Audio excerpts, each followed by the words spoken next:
ربي المصطفى بلغ مقاصدنا واغفر لنا ما مضى يا واسع الكرم. أعوذ بالله من الشيطان الرجيم. بسم الله الرحمن الرحيم. الحمد لله القائل وعدل في الناس بالحج يعتوك رجاله وعلى كل ضابر يعدل من كل فج عميق. أشهد أن لا إله إلا الله وحده لا شريك له رب المغارب والمشارق، وأشهد أن سيدنا ونبينا محمدا عبده ورسوله المبعوث بالبيت العتيق. اللهم صل وسلم وبارك على عبدك ورسولك محمد وعلى آله وأصحابه بالصفات الستين. أما بعد، hadirin hadirat Bapak Ibu jamaah Masjid Darussalam, jamaah sholat subuh dan jamaah kuliah subuh. Alhamdulillah, syukurlah. Dan kita bersyukur kepada Allah Subhanahu wa taala atas berbagai limpahan nikmat, rahmat, taufik, hidayah, inayah yang Allah anugerahkan kepada kita. Terutama nikmat iman, nikmat Islam, dan nikmat istiqomah dalam beribadah kepada Allah Subhanahu wa taala. Apalagi istiqomahnya itu pada ibadah-ibadah yang sangat berat. Ya. Istiqomah pada ibadah-ibadah yang sangat berat dilakukan. Di antaranya adalah sholat subuh berjamaah. Masya Allah, sering saya ulang-ulang. Sholat malam, sholat qobliyah subuh, sholat subuh berjamaah adalah satu amalan sangat-sangat istimewa. Bahkan ada sebuah tulisan itu mengatakan bahayanya kalau tidak sholat subuh berjamaah. Bahayanya, artinya kerugian besar. Ya, kerugian besar. Digambarkan di situ, seandainya rumah kita kebakaran, alhamdulillah, mobil habis, perhiasan habis, perabot rumah tangga habis karena musibah kebakaran, itu masih kecil dibanding kita ketinggalan sholat subuh berjamaah, dibanding ketika kita tidak melakukan amalan qobliyah subuh. Ya.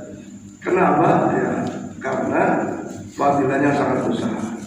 Khairul minad dunya wa ma fiha, lebih baik daripada dunia dan ya, kalau cuma sekedar satu mobil, sekedar satu rumah, ya walaupun kita berbuat tidak ya, tapi di sisi Allah kemuliaan hamba-hambanya yang istiqomah sholat atau ibadah-ibadah yang berat itu di antara subuh, maka itu fadilahnya sangat besar. Mudah-mudahan Allah berikan kita kekuatan lahir batin, semangat istiqomah dalam menjalankan berbagai amalan ibadah, baik wajib maupun sunnah, ibadah-ibadah yang berat kita lakukan.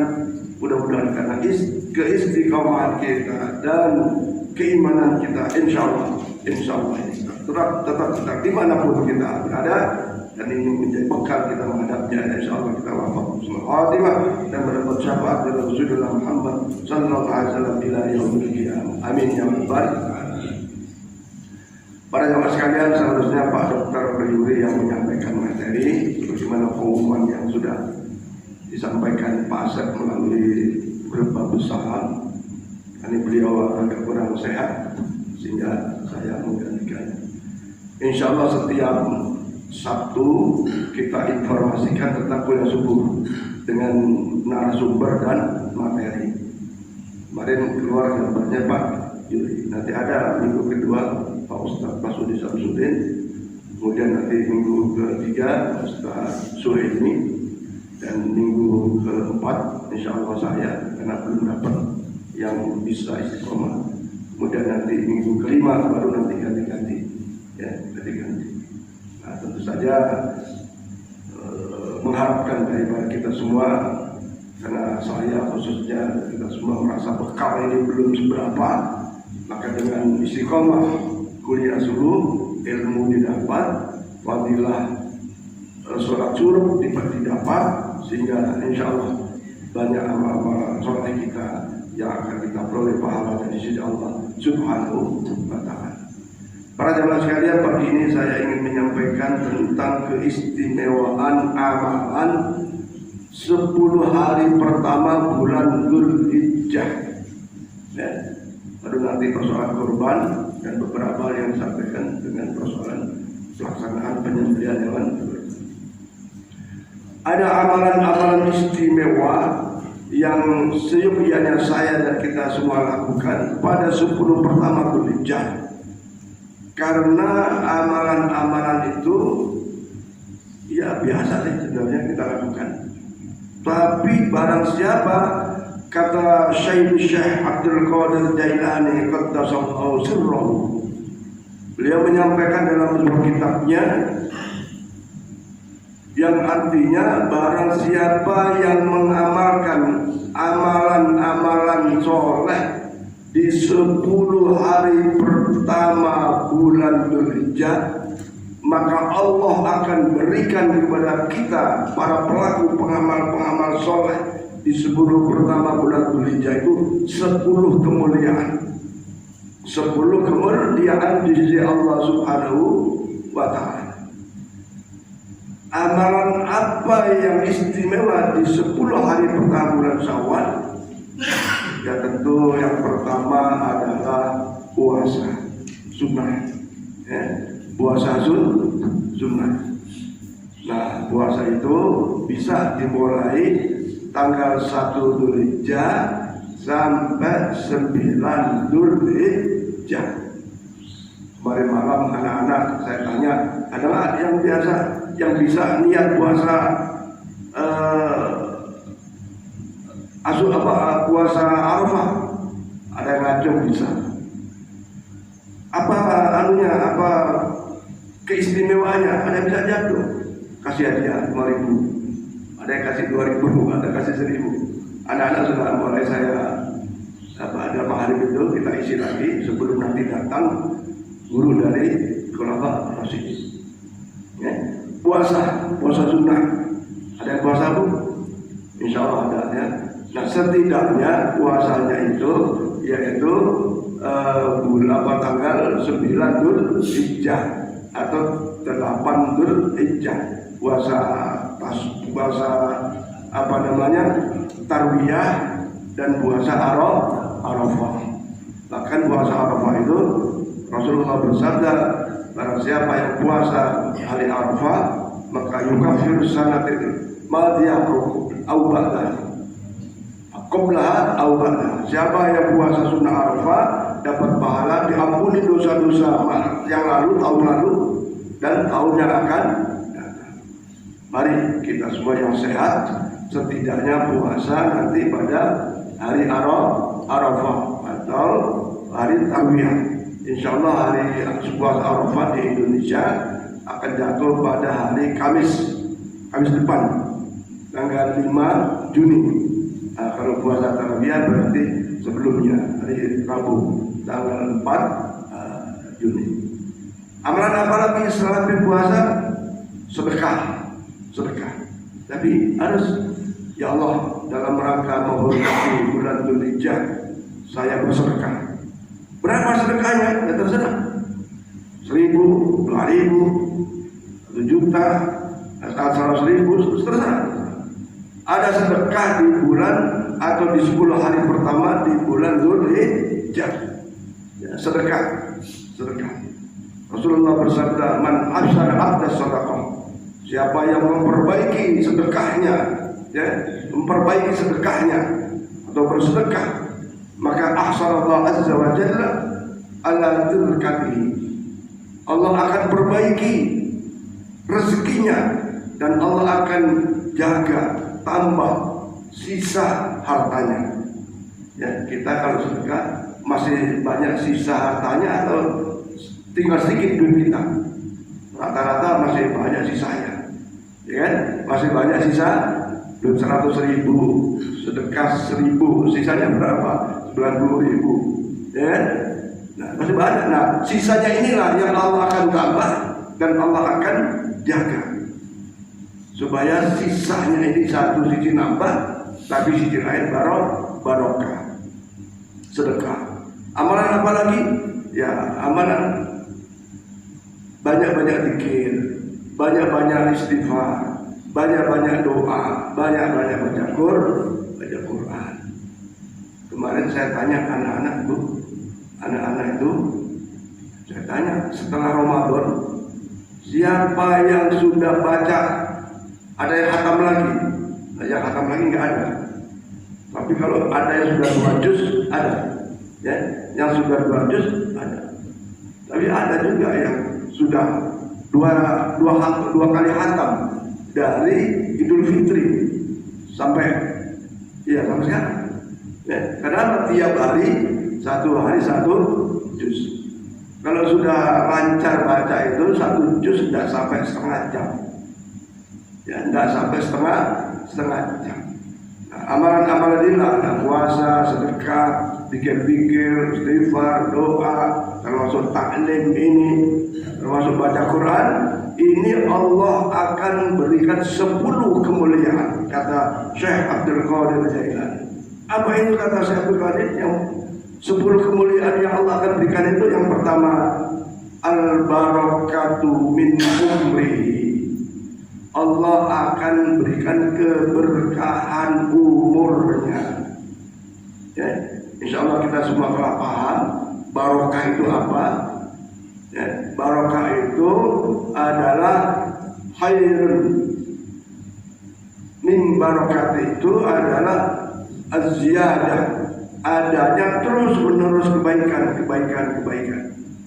Ya, barokah itu kalau harta barokah, ada selalu harta itu untuk kebaikan, untuk sedekah, untuk menolong, pokoknya untuk kebaikan, untuk sarana kebaikan menuju keridhaan Allah Subhanahu wa ta'ala. Ciri rumah tangga yang barokah itu, lihat tuh, rezekinya walaupun sedikit mengalir terus, tidak putus. Anak-anaknya sukses, anak-anaknya enggak sampai kebelangsak, yang terjerat dengan narkoba, dengan pinjol, dengan judi online, dengan kenakalan. Ya, itu ciri-ciri. Ya, rumah tangganya walaupun 1 hari makan cuma 3 kali, 3 kali udah banyak ya. Selalu kondisinya itu seperti sakinah, mawaddah, warahmah. Ada duit, alhamdulillah. Nggak ada duit, ya berikhtiar mencari. Karena kebahagiaan seseorang itu bukan diukur dengan harta bendanya, tapi hatinya. Maka kalau Sayyidina Ali mengatakan al-qanaah bil qalil. Ya, orang ciri-ciri orang muttaqin itu al-qanaah bil qalil, menerima pemberian Allah Subhanahu wa taala walaupun sedikit. Ya, ada orang duitnya banyak tapi gelisah terus. Ya, hartanya banyak tapi pusing terus. Ya, maka orang-orang yang diberi keberkahan oleh Allah Subhanahu wa taala itu, ya, hidupnya selalu dalam kebaikan. Bahkan sisa hidupnya tidak ada yang diamalkan kecuali kebaikan. Kemudian yang kedua, orang-orang yang memuliakan 10 hari pertama Ramadan Dzulhijjah itu dengan amalan tadi, yaitu waziyadah fi malihi. Allah akan senantiasa tambah hartanya. Ya ini tentu agak mirip dengan tadi barokah tadi. Ya, hartanya nambah. Untuk korban bisa, ketika harus berobat bisa, ketika ingin sesuatu bisa. Ya, ini salah satu daripada tambahnya sebuah ada kemampuan memenuhi kebutuhannya. Ya, tentu saja dalam hal ini adalah kebutuhan yang dalam rangkaian rahmat dan ridha Allah Subhanahu wa ta'ala. Ciri harta yang tidak barokah itu enggan digunakan untuk kebaikan. Ya, kemarin saya sampaikan, sesungguhnya istitok dalam kurban itu, dalam berkorban itu, misalnya ibu punya uang 10 juta, ya, bapak punya simpanan 10 juta. Orang-orang yang dianggap mampu berkorban itu apabila dia bisa memenuhi kebutuhannya kapan? Satu, pada tanggal 10 Dzulhijjah, pada ayyamut tasyrik, 10, 11, 12, 13, 4 hari. Kalaulah kebutuhan 4 hari ini umpamanya 1 hari 1 juta, ya, 1 dia itu banyak atau banyak ya? Oke lah, tak usah 1 juta. 1 hari 500.000, berarti kan kalau 4 2 juta. Nah, ibu bapak punya simpanan uang 8 juta. Kira-kira ini sudah istitok belum untuk berkorban? 3 juta sudah termasuk mampu. Dan ini menurut mazhab Syafi'i ya, sebagai besar mazhab, itulah kriteria orang yang satu, orang korban itu kan ada yang hukumnya wajib. Jadi Imam Hambali mengatakan wajib, tapi ada yang mengatakan hukumnya sunnah muakkad. Maka ketika kita punya uang 8 juta, kemudian kebutuhan kita tanggal 10 Dzulhijjah itu pas hari raya Idul Adha, ayam tasyrik 11, 12, 13, cuma 2 juta, sisanya 6 juta, beli sapi atau kambing 3 juta, di situ sesungguhnya sudah wajib korban. Ya, cuma nyatanya ya berat. Nah, kemarin kita bicara tentang ibadah yang berat itu keluarin sedekah itu berat. Kecuali orang-orang yang sudah hatinya terbimbing kepada hidayah Allah, kepada petunjuk Allah, maka tidak berat. Tapi kebanyakan berat ini itu ya, kecuali misalnya karena bulan depannya sudah harus bayar utang, ya anjir tak ada. Bulan depannya sudah harus bayar, ya utangnya macam-macam, ada utang mobil, utang rumah, utang macam-macam. Tapi kalau nggak ada utang, pada dasarnya dia sudah wajib atau sunnah muakkad melaksanakan ibadah korban. Insya Allah orang yang mengamalkan amalan-amalan di 10 hari pertama tadi itu, Allah akan tambah harta bendanya. Yang ketiga, ini sangat penting para jamaah sekalian buat kita keluarga rumah tangga. Al-hifdzul li'liyali, Allah akan jaga keluarganya, jaga dari musibah, jaga dari kesesatan akidah, jaga dari macam-macam pengaruh negatif. Ibu bapak sekalian yang rahmati Allah, sesungguhnya saya khususnya dan kita semua tak mampu menjaga anaknya. Ya, tak mampu menjaga anak. Kadang-kadang menjaga secara fisik saja tidak mampu. Banyak ibu-ibu, bapak-bapak yang sekarang tidak berani sama anak banyak.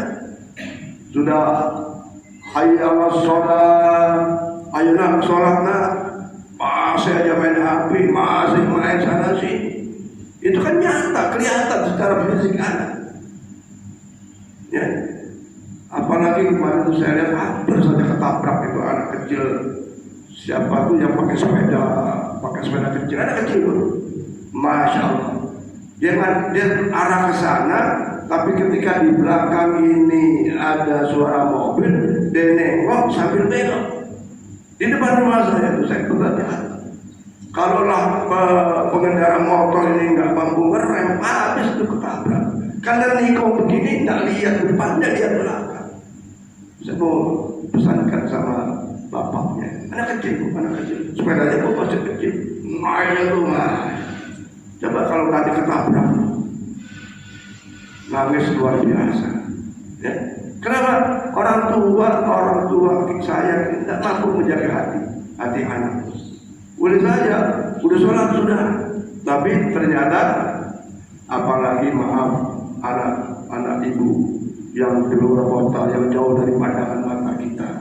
Betapa banyak di antara bapak ibu yang anaknya pesantren, anaknya sekolah jauh, itu nggak mampu kita pun di depan mata aja nggak mampu mengelola, menjaga dengan baik. Ya. Apalagi zaman sekarang Pak, Masya Allah, anak remaja belasan tahun. Nah kemarin malam saya tanya anak-anak yang sudah mau SMP, nak bisa nggak niat wudhu? Tuh, ayo, bisa nggak niat wudhu? Gelagapan tumpah, gelagapan. Saya nggak biasa Pak Ustaz niat wudhu pakai bahasa Arab, pakai bahasa apa? Kan niat boleh bahasa lain kan? Jawab tuh. Ya ada warga Jawa.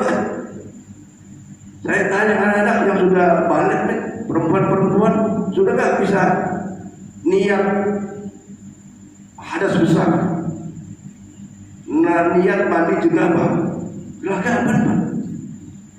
Masya Allah. Ayo Bapak Ibu, ingat anak-anak kita, ya, ajari mereka niat bebersih, ya, niat wudhu. Itu pun sebagian nggak tahu. Niat sholat, gimana niat sholat bisa? Apa ya? Coba tuh. Ya, para jamaah sekalian, pentingnya mencari ilmu, pentingnya belajar untuk kesempurnaan amalnya. Ada lagi Bu, anak sudah kelas 5. Bagaimana niat wudhu? Niat wudhu cukup Bismillah. Niat wudhu cukup. Yang benar deh. Iya Pak Ustaz, saya punya bukunya. Besok saya bawa Pak Ustaz bukunya. Dibawa tuh bukunya besok.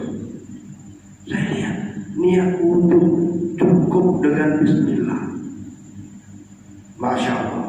Nah, kalau orang tak bisa belajar, ya, tak bisa apa-apa, bisanya cuma Bismillah.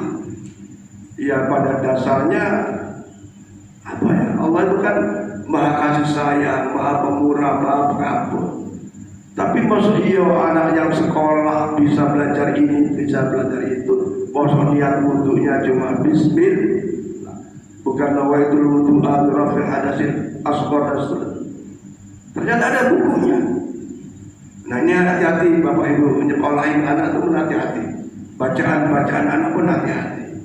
Nah kalau ini terbawa sampai dewasa, remaja dewasa, bisanya cuma Bismillah, ya kan? Sayang. Kalau bisanya baca Quran kan lebih bagus. Bisa niat sempurna kan bisa lebih bagus. Ya karena apa? Innamal a'malu bin. Anak-anak perempuan kita, ayo, yang punya anak perempuan sudah menstruasi, ya, diajari, ditanya, bisa mana? Kalau enggak itu kita yang kena beban. Karena anak itu amanah Allah Subhanahu wa taala. Ya, manjahala kata Rasulullah, manjahalahu.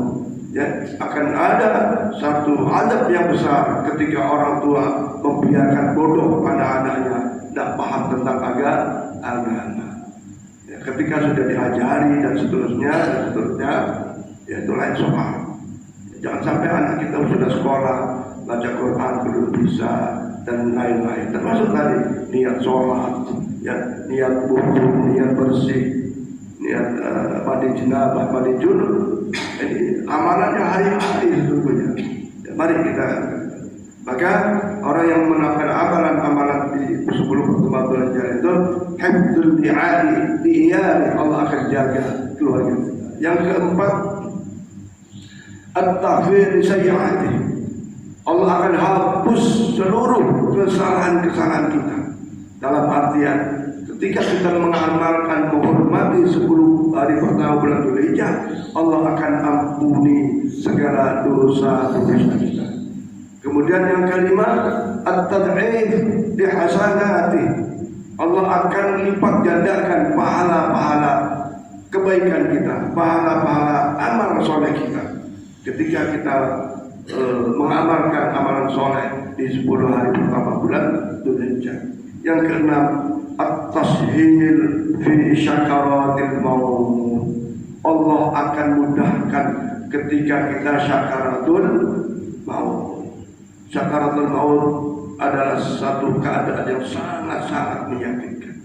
Maka Rasulullah mengajari doa, Allahumma ajirna, Allahumma hawwin alaina fi syakaratil maut. Disunahkan dibaca setelah maghrib dan setelah subuh. Allahumma awwina lana fi syakaratil maut wa najatan minar wa rafa'ina hijab. Kenapa dianjurkan baca doa itu? Karena syakaratul maut adalah saat-saat yang sangat krusial, menentukan dia su'ul khatimah atau husnul khatimah. Orang tuh kalau sudah penat, orang meninggal tuh di sini terkencang semua, apa? Dahinya. Nah, pada saat itu ada godaan, ada cobaan, ada iblis datang, ada pokoknya tergoda bayangan-bayangan dia yang sangat sakit penat itu. Nah, ketika amal-amal kita buruk, amal-amal kita tidak baik, walaupun mungkin keluarga banyak, anak banyak, bahkan anak buah banyak, tapi ketika itu hanya dia sendiri yang harus menghadapi saat-saat syakaratul maut itu. Maka orang kita bilang bacain Yasin, ya, ditalkin itu artinya diajani. Allah, la ilaha illallah, Allah. Yang lain bacain Quran. Supaya apa? Supaya ketika syakaratul maut itu mudah dan mengakhirnya dengan kalimat thayyibah, kalimat jalla jalaluhu, yaitu Allah, apalagi la ilaha illallah. Man akhiru kalamillah biqauli la ilaha illallah dakhala jannah.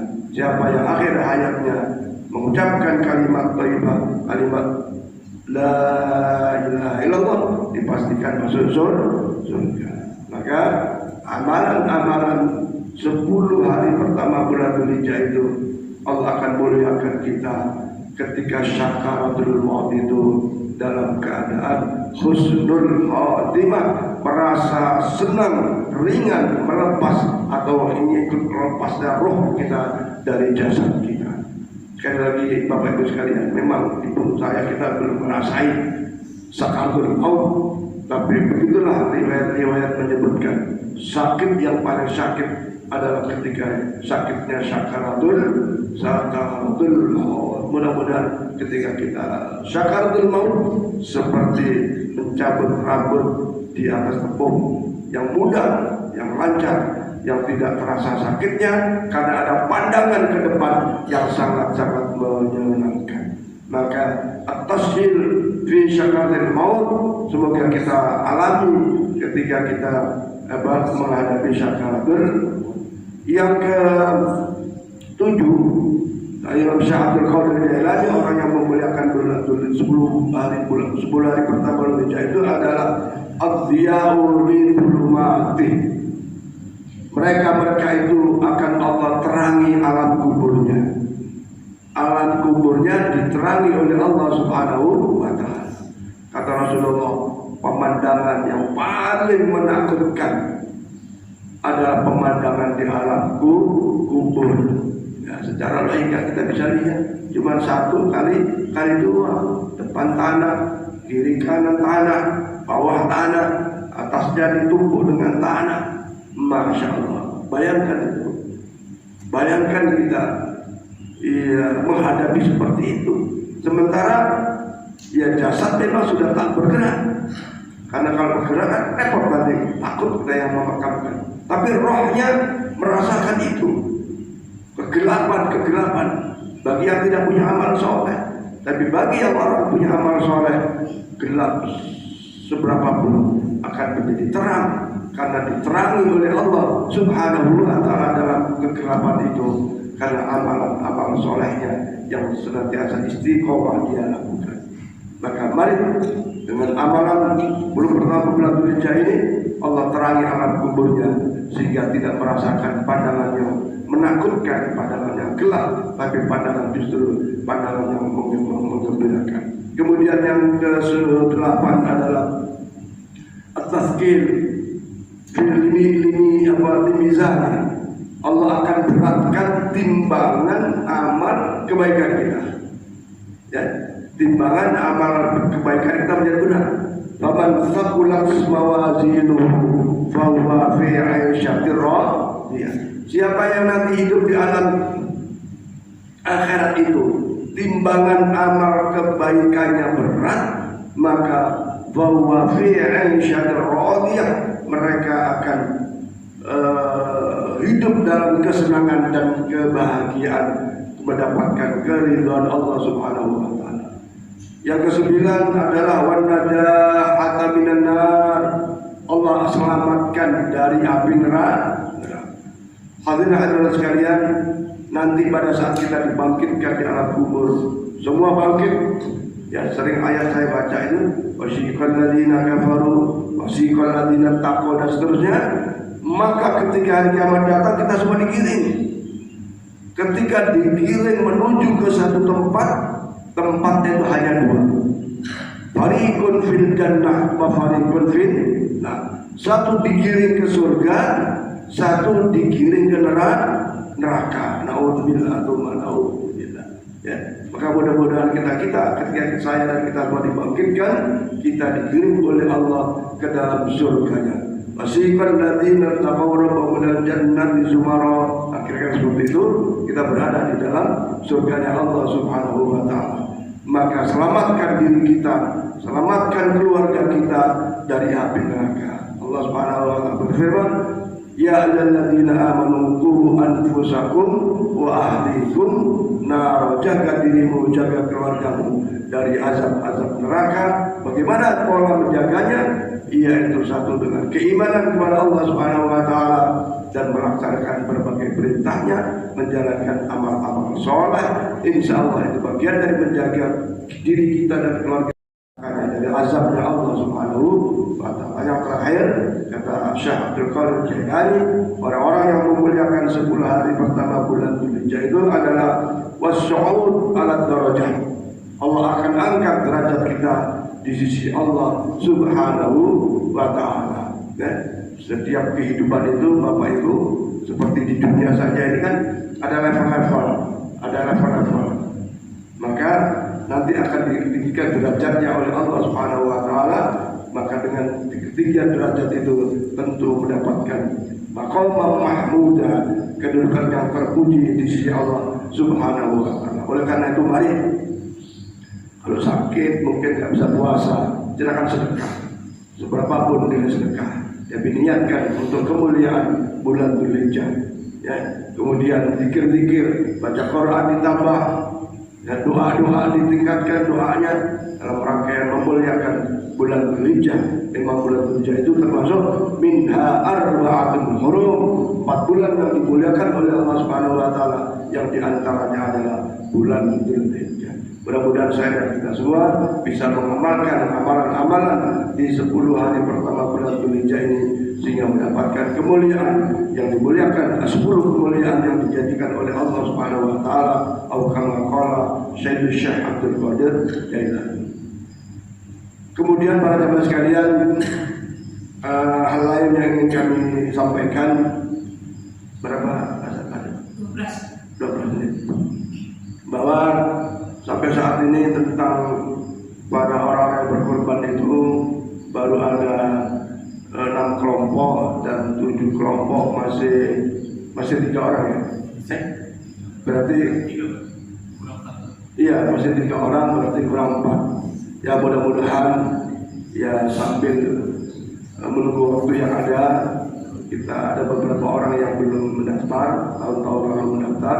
Mudah-mudahan klub 7 kelompok ya, mudah-mudahan ya diingatkan kawan-kawan kita yang dulu tahun lalu kurban, siapa tahu tahun ini kurban kembali ya. Yang kedua, sehubungan dengan kurban itu, para jamaah sekalian, Rasulullah SAW bersabda, man a'ana akhihi, siapa yang menolong, membantu, mempermudah pelaksanaan ibadah daripada saudara-saudaranya, a'anallahu azza wa jalla fi akhirah, maka Allah akan menolong kita ketika kita perlu pertolongan di kehidupan alam akhirat nanti. Nah, koordinator kurban dan bapak-bapak, ibu-ibu niati menolong saudaranya untuk beribadah. Ibadah apa? Ibadah kurban. Ya. Bayangkan tuh, kalau si A kurban, abari kurban, tapi nggak berani motong kurban, gimana? Ya, umpamanya. Dan faktanya memang begitu, belum berani.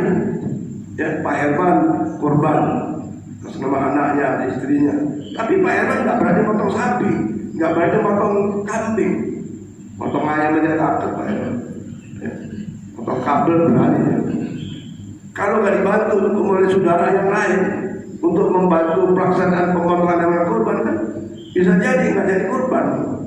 Maka niatilah saya dan kita semua sebagai jamaah Masjid Bagus Salam, pengurus Masjid Salam, menolong saudara-saudaranya dalam beribadah kurban.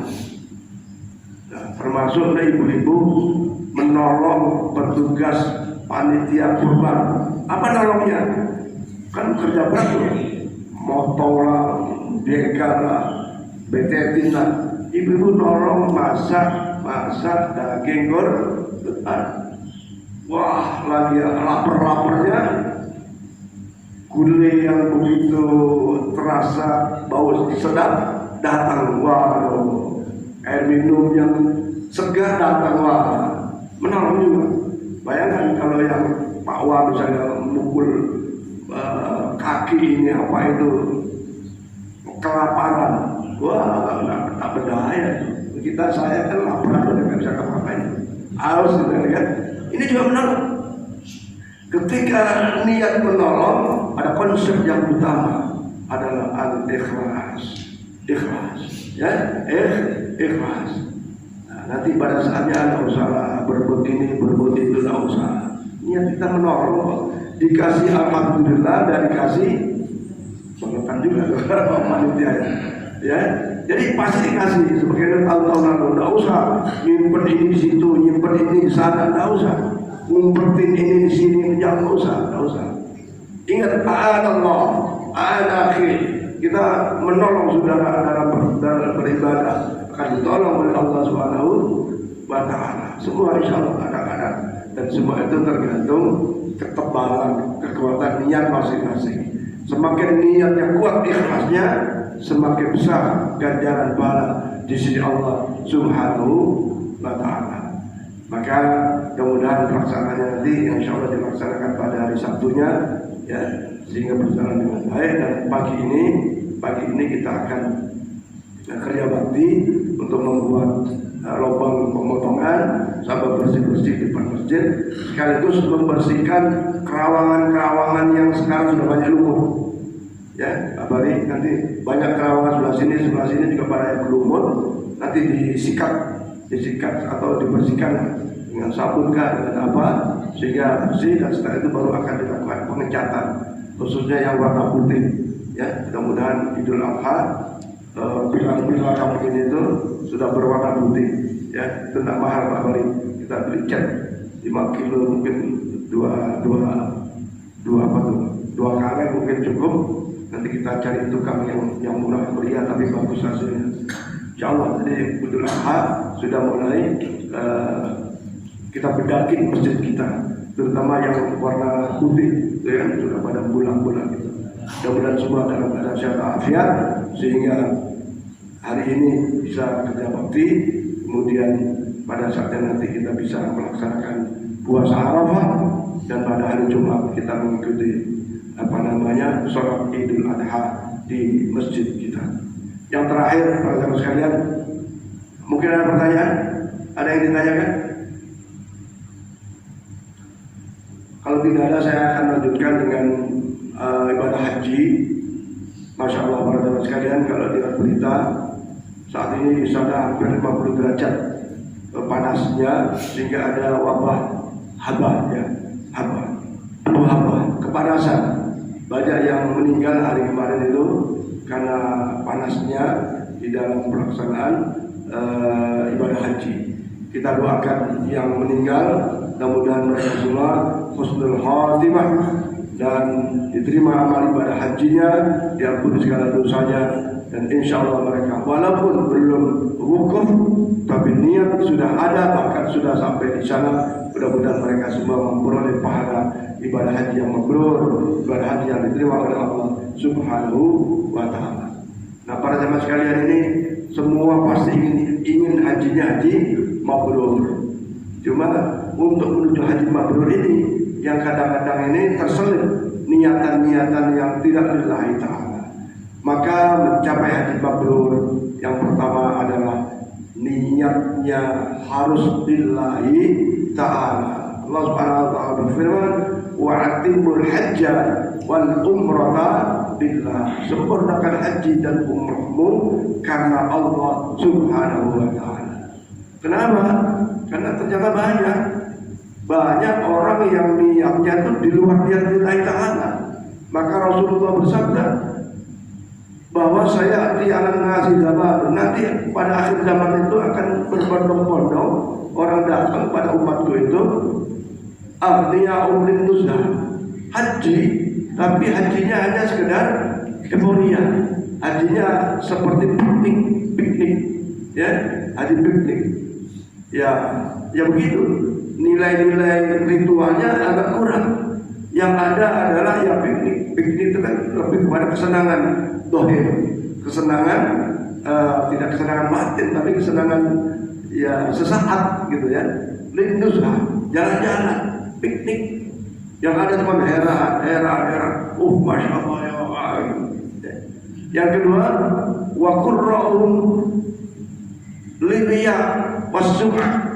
Ya, nanti ada kelompok tertentu tuh hajinya untuk pamer aja, ya, untuk pamer liriya wasum'ah, untuk supaya dipanggil Pak Haji dan Bu Haji.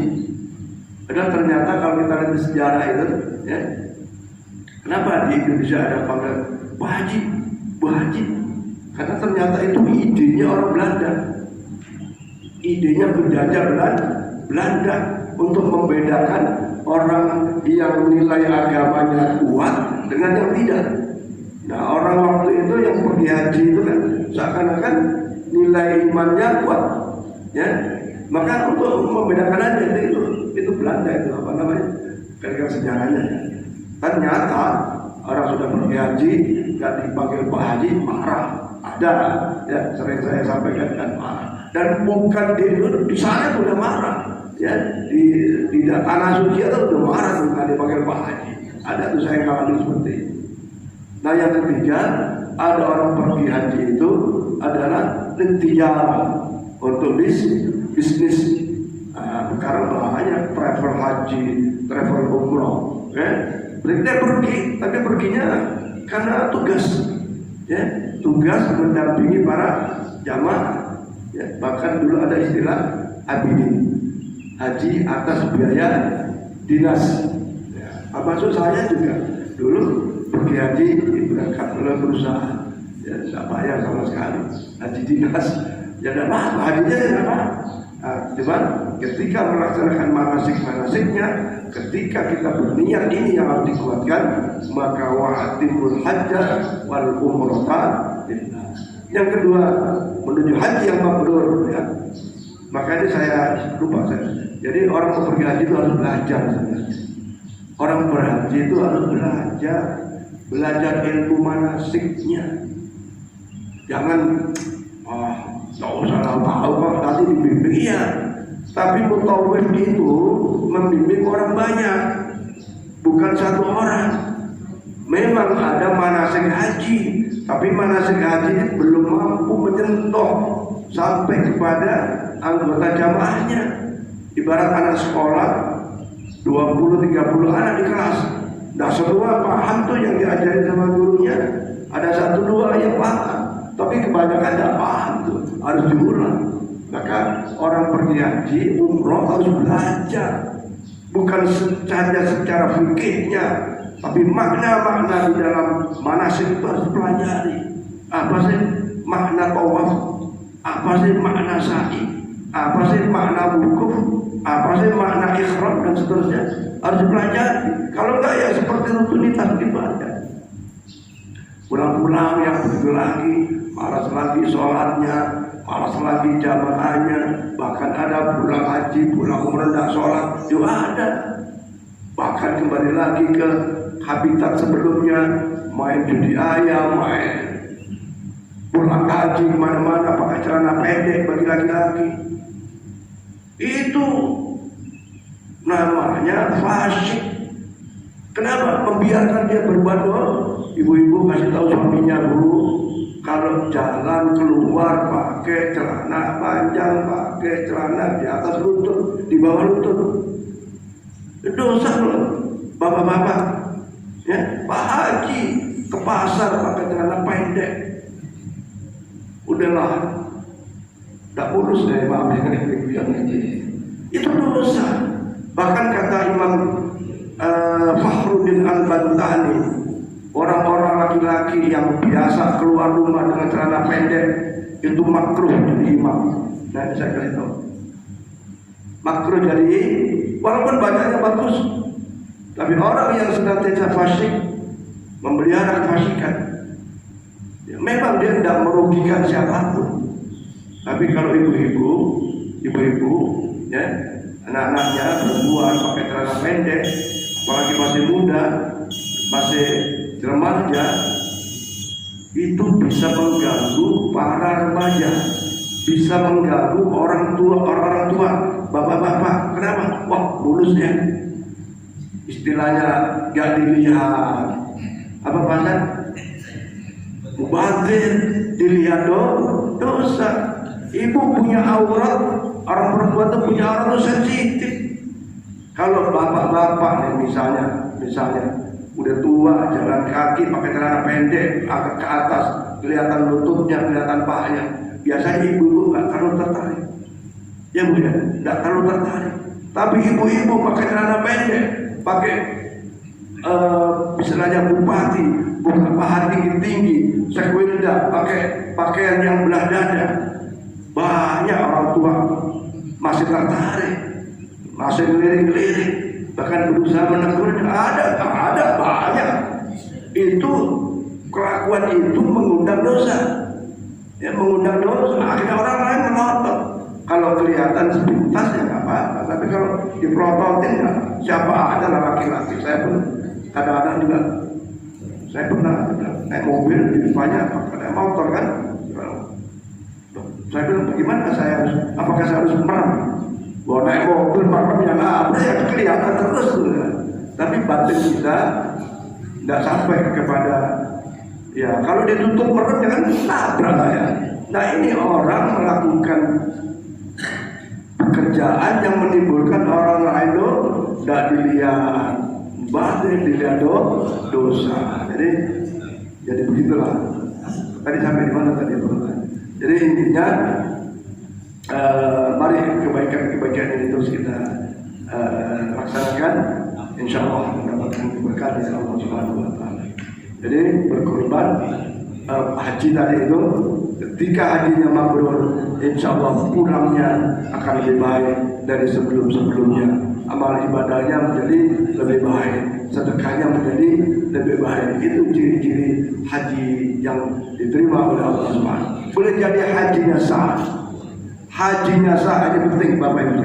Hajinya sah, tapi kemabrurannya wallahu a'lam. Umrahnya sah, tapi kemabruran umrahnya wallahu a'lam bis-shawab.